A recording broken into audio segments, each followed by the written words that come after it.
अर्शी और शालिनी जो कि सिद्धार्थ की पहली पत्नी है मिलकर सिखाएंगे सिद्धार्थ को सबक। जी हाँ दोस्तों, हम बात कर रहे हैं स्टार प्लस के शो जनक की। तो दोस्तों आगे बढ़ने से पहले अगर आप इस चैनल पर नए हैं तो इसे सब्सक्राइब कर दीजिए, साथ ही बेल आइकन दबाना ना भूलें। वीडियो अच्छा लगे तो इसे लाइक ज़रूर कीजिएगा। चलिए आगे बढ़ते हैं दोस्तों।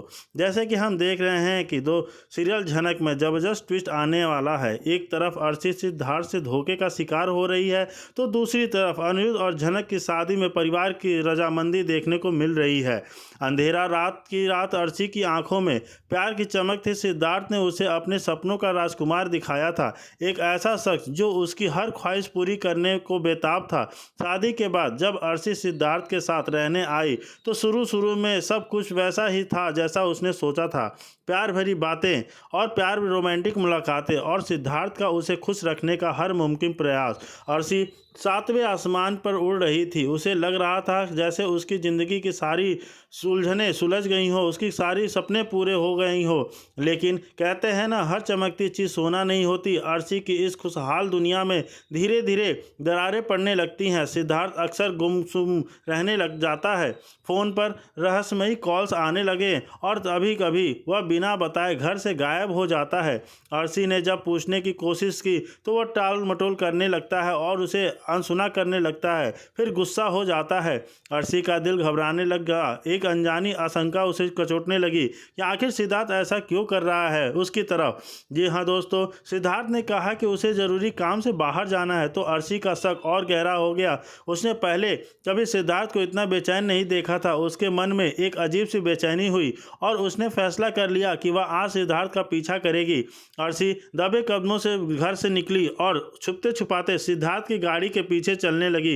रात की खामोशी में सिर्फ गाड़ियों की आवाज़ और अर्शी के धड़कते दिल की धक-धक सुनाई दे रही थी। सिद्धार्थ गाड़ी एक आलीशान बंगले के सामने रुकी। अर्शी दूर से देख रही थी। उसका दिल किसी अनहोनी का आशंका से कांप रहा था।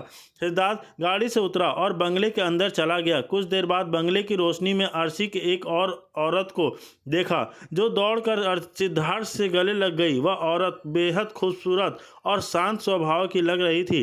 अर्शी की आंखों में आंसू आ गए। उसे लगा जैसे किसी ने उसके पैरों तले जमीन खिसक ली हो। शुरुआत में अर्शी को लगा कि सिद्धार्थ का किसी और के साथ अफेयर चल रहा है, लेकिन जब वह दबे कदमों से बंगलों के करीब पहुंची और उनकी बातें सुनने लगी तो उसे एक ऐसा सच पता चला जिसे उसकी पूरी दुनिया हिला कर रख दी। वह औरत कोई और नहीं बल्कि सिद्धार्थ की पत्नी थी। अर्शी के कानों पर विश्वास नहीं हो रहा था। सिद्धार्थ पहले से शादीशुदा था और उसने उससे झूठ बोलकर उससे भावनाओं के साथ खेला था। अर्शी को याद आया सिद्धार्थ का अजीब व्यवहार, उसकी रातों की गैर मौजूदगी, उसके रहस्यमयी फ़ोन कॉल्स, सब कुछ अब एक भयानक सच्चाई की ओर इशारा कर रहा था। अर्शी का दिल टूट गया। प्यार और विश्वास के वो टुकड़े टुकड़े हो गए। जी हाँ दोस्तों, वैसे ही धोखेबाज सिद्धार्थ निकला, लेकिन अर्शी सिर्फ टूटी नहीं, उसके अंदर गुस्से की एक आग भी भड़क उठी। उसे अब समझ में आ रहा था कि सिद्धार्थ का असली मकसद क्या है। वह उसे सिर्फ एक मोहरे की तरह इस्तेमाल करना था। लेकिन उसे क्यों सिद्धार्थ ऐसा क्यों कर रहा था, अर्शी को यह समझ में नहीं आ रहा था कि सिद्धार्थ का ऐसा क्या मकसद हो सकता है जिसके लिए वह इतने लोगों की ज़िंदगी के साथ खिलवाड़ कर रहा है। उसके दिमाग में सवालों का बवंडर मच रहा था और घबराई और गुस्से से भरी अर्शी ने तुरंत अनिरुद्ध को सब कुछ बताने का फैसला किया। उसे पता था कि अनिरुद्ध भी उससे इस मुश्किल में अकेले नहीं छोड़ेगा। जी हाँ दोस्तों, जैसे कि हम देख रहे थे, अनिरुद्ध के घर पहुंचे सिद्धार्थ धोखे की पूरी कहानी सुनाई। वह सुनकर सन्न रह गया। अनिरुद्ध सिद्धार्थ को जानता तक नहीं था और वह सुनकर उसे गहरा सदमा लग गया कि कोई अनजान शख्स उसकी ज़िंदगी से इतनी बड़ी उथल पुथल कर मचा रखा है। ज़िंदगी सोचने लगा, अनिरुद्ध सोचने लगा कि आखिर सिद्धार्थ की उससे क्या दुश्मनी हो सकती है। उसने तो कभी किसी का बुरा नहीं चाहा था। उधर अनिरुद्ध के घर में भी हालात कुछ कम पेचीदा नहीं थे। अनिरुद्ध घर छोड़कर चला गया था और थमी उसकी राह देखकर कर रही थी, परेशान हो रही थी कि बबूल को अपनी माँ से कहा था कि वह अनिरुद्ध को घर वापस ला सकता है, लेकिन उसकी कुछ शर्तें हैं। अनिरुद्ध तभी घर आएगा जब उसका पूरा परिवार जनक को स्वीकार करेगा। तनुजा यह सुनकर भड़क उठी और उसे साफ कह दिया कि वह कभी जनक को अपनी बहू नहीं मानेगी। उसे इस बात पर गुस्सा आ रहा था कि उसके बेटे को घर आने के लिए शर्तें रखनी पड़ रही हैं। बबूल को तनुजा को याद दिलाया कि उसी की जिद की वजह से अनिरुद्ध आज घर से दूर है। अगर उसने अर्शी के शादी से करने के लिए अनिरुद्ध पर दबाव न डाला होता तो शायद आज यह सब नहीं होता। बबूल ने कहा कि अनिरुद्ध अब झनक के साथ खुश है और परिवार को उसकी खुशी से में ही खुशी रहना चाहिए। बड़ी ने भी तनुजा को समझाने की कोशिश की। उसने कहा कि तनुजा अपने बेटे को खोना चाहती हो, अनिरुद्ध पहले ही इस घर को छोड़कर जा चुका है और अगर परिवार ने झनक को स्वीकार नहीं किया तो वह उससे रिश्ता भी तोड़ सकता है। तनुजा अपनी बात पर अड़ी रही। उसने आरोप लगाया कि झनक ने अनिरुद्ध पर जादू कर दिया है। उसे लगता था कि झनक ही की वजह से अर्शी घर छोड़कर गई है। इस पर मीनू ने कहा कि अर्शी अपनी मर्जी से सिद्धार्थ के साथ रहने गई है, उसे यहाँ रहने के लिए कोई जबरदस्त नहीं है। और वह मीनू पूरे परिवार वालों के सामने से भी पूछती है कि झनक को क्यों नहीं अपनाना चाहते, जबकि उन्हें यह भी पता है कि झनक किसकी बेटी है। पूरी तरह सपोर्ट करता है सिद्धार्थ और अर्शी को अपना बनाने के लिए भी तैयार रहता है। शादी वाले दिन जब अनिरुद्ध और झनक बहुत खुश होते हैं और दोनों शादी के बाद अपने कमरे में के वक्त जाते हैं बिताने के लिए एक रात, और उसे होता है अभी अचानक सिद्धार्थ और अर्शी की एंट्री होती है और अर्शी सबको चौंकाते हुए कहती है कि यह घर अब अनिरुद्ध और झनक का नहीं रहा, क्योंकि सिद्धार्थ ने अपने पैसों के दम पर इस घर के धोखे से अपने नाम करवा लिया है और तब अनिरुद्ध दोनों इस घर से बाहर निकल जाएं। यह सुनकर सबके होश उड़ जाते हैं और खासकर अनिरुद्ध और झनक को बहुत बड़ा झटका लगता है, क्योंकि अर्शी बाकी सभी घर वालों को घर में रहने देती है लेकिन केवल अनिरुद्ध और झनक को ही बेघर कर देती है। इसके बाद दोनों को मजबूरी में एक छोटे से किराए के मकान में रहना पड़ता है, जहाँ के उसे उनकी संघर्ष भरी जिंदगी की नई शुरुआत होती है। वहीं दूसरी तरफ सिद्धार्थ अर्शी के कहने पर अनिरुद्ध की नौकरी भी छुड़वा देता है, जिससे अनिरुद्ध के पास कोई काम नहीं बचता और झनक भी उस वक्त नौकरी के बिना होती है, जिससे दोनों अपने जीवन की हर ज़रूरत के लिए संघर्ष करना पड़ता है। लेकिन इस मुश्किल वक्त में भी दोनों एक दूसरे का साथ नहीं छोड़ते और एक दूसरे का सहारा बनकर आगे बढ़ने की कोशिश करते हैं।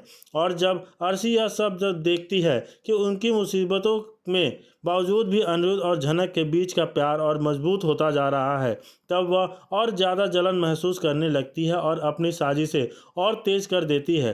दोस्तों, अब देखना यह होगा कि क्या अर्शी अपने मकसद में कामयाब हो पाएगी या फिर अनिरुद्ध और झनक का सच्चा प्यार एक बार फिर जीत जाएगा। जी हाँ दोस्तों, आपकी राय जो भी हो हमें बताइए। जैसे कि हम देख रहे हैं कि दोनों की शादीशुदा ज़िंदगी तो बहुत अच्छे से गुजर ही रही है, लेकिन अर्शी और सिद्धार्थ और इसमें जो सृष्टि है, ये तीनों मिलकर तीनों तिगड़ी जैसे होते हैं, तीनों तिगड़ी काम बिगड़ी, वही वाला हाल हो जाएगा। तीनों मिलकर अनिरुद्ध और झनक की लाइफ एकदम स्पॉइल करने पे तुल जाते हैं, उनकी ज़िंदगी बर्बाद कर देना चाहते हैं, ताकि उन्हें भी यह एहसास हो कि उसने अर्शी का साथ ना देकर अर्शी के साथ अपनी शादीशुदा ज़िंदगी ना बचाकर बहुत बड़ी गलती की है। झनक से शादी तो कर ली है, लेकिन ना उसके पास अब घर रहा, ना ही पैसे, ना ही नौकरी, तब अब कैसे अपने जीवन को व्यतीत करेगा झनक अनिरुद्ध के साथ। अभी झनक भी बेकाम की है और वो भी कोई काम नहीं कर रही है, उनके पास ना पैसे हैं ना कुछ भी है, वो अपनी लाइफ को कैसे जिएंगे भगवान जाने। जी हाँ दोस्तों, हमको देखने में तो बहुत ही असमंजस लग रहा है, अच्छा नहीं लग रहा है कि उनकी लाइफ इतनी अच्छी होते हुए भी ये एक दूसरे के लिए इतना संघर्ष कर रहे हैं। अर्शी सिद्धार्थ के साथ मिलकर कर देती है बहुत बड़ा ड्रामा कि जिससे अनिरुद्ध और झनक की लाइफ बहुत ही ज़्यादा खतरे में और क्रिटिकल हो जाती है कि उनकी लाइफ कैसे आगे बढ़ेगी, उनकी लाइफ शादीशुदा जो भी ज़िंदगी है वो कैसे एक दूसरे के साथ आगे व्यतीत करेंगे। क्या एक दूसरे के साथ ऐसे ही उन दोनों का बना रहेगा कि इन मुश्किल घड़ी में साथ छूट जाएगा। जो भी होगा आगे देखते हैं। अनिरुद्ध ने किया झनक से अपने प्यार का इजहार। जी हाँ दोस्तों, हम बात कर रहे हैं स्टार प्लस के शो झनक की। तो दोस्तों, आगे बढ़ने से पहले अगर आप इस चैनल पर नए हैं तो इसे सब्सक्राइब कर दीजिए, साथ ही बेल आइकन दबाना ना भूलें। वीडियो अच्छा लगे तो इसे लाइक ज़रूर कीजिएगा। चलिए आगे बढ़ते हैं दोस्तों। जैसे कि हम देख रहे हैं कि सीरियल झनक ने अनिरुद्ध ने झनक से किया अपने प्यार का इजहार, लेकिन झनक नहीं रहना चाहती अनिरुद्ध के साथ। जी दोस्तों, जैसे कि हम देख रहे हैं कि एपिसोड में अनिरुद्ध अर्शी का बहुत गुस्सा है और वह कहता है कि वह झनक को छोड़कर घर वापस नहीं आएगा, और झनक उन्हें बताती है कि वह विपाशा के वजह से उस बार में चली गई थी, और वह अर्शी से कहती है कि वह अनिरुद्ध को यहाँ नहीं रखना चाहती और अगर अर्शी चाहती है कि अनिरुद्ध उसके पास आ जाए तो वह आकर उसे लेकर जा सकती है, क्योंकि उसका उसके पति पर कोई हक नहीं है। तो वहीं दूसरी तरफ अनिरुद्ध झनक से अपने प्यार का इजहार करता है और उसे कहता है कि वह उससे बहुत प्यार करता है और वह दोनों एक साथ हमेशा खुश रहेंगे। लेकिन झनक नहीं मानती और वह अनिरुद्ध से कहती है कि वह हो सकता है एक वक्त के बाद वह दोनों भी एक दूसरे से अलग होना चाहें, लेकिन अनिरुद्ध उसे समझाता है कि ऐसा कभी नहीं होगा, क्योंकि वह हमेशा से उससे प्यार करता आया है और वह अर्शी के साथ नहीं रह सकता। लेकिन झनक अनिरुद्ध से दूर रहना चाहती है, क्योंकि वह नहीं चाहती कि अनिरुद्ध उसकी वजह से अपने परिवार से दूर हो जाए।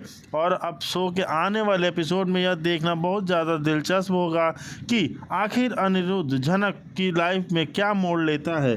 जी हाँ दोस्तों, हम बात कर रहे थे जैसे कि अनिरुद्ध चाहता है कि झनक उसके साथ रहे, लेकिन झनक कहती है कि आपकी शादी हो चुकी है, आप अपने बीवी को छोड़कर मेरे पीछे क्यों घूम रहे हैं। मैं नहीं चाहती कि मेरी वजह से उसकी लाइफ ख़राब हो और आप दोनों की मैरिड लाइफ में कोई कॉम्प्लिकेशंस आए, इसलिए मैं चाहती हूं कि आप दोनों एक होकर रहें। लेकिन दूसरी तरफ अनिरुद्ध बहुत कोशिश करता है झनक को समझाने की कि नहीं, मैं तुम्हारे साथ खुश रह सकता हूं, अर्शी मेरे साथ खुश नहीं रह सकती, क्योंकि मैं तुमसे प्यार करता हूं, अर्शी से नहीं। लेकिन यह बात अर्शी नहीं समझ रही है, कम से कम तुम तो समझो। लेकिन झनक बोलती है कि नहीं अनिरुद्ध, मैं आपकी लाइफ बर्बाद नहीं होने दूंगी, रहना चाहता हूं झनक, मैं तुमसे शादी करना चाहता हूं और तुम्हारे साथ अपनी जीवन व्यतीत करना चाहता हूं, तुम मान जाओ, मैं कभी भी तुमको छोड़ के। झनक का पता लगाने के लिए अनिरुद्ध मारा फिर रहा है, काफ़ी गुस्सा है, उसके अंदर बहुत ज़्यादा आक्रोश भरा हुआ है, क्योंकि झनक बार बार हमेशा ऐसे ही करती है, उसके साथ बिना बताए कहीं भी चली जाती है। इतना समझता है अनिरुद्ध उसे, लेकिन झनक अपने ही ईगो में रहती है और यहाँ उसे छोड़कर जा चुकी है।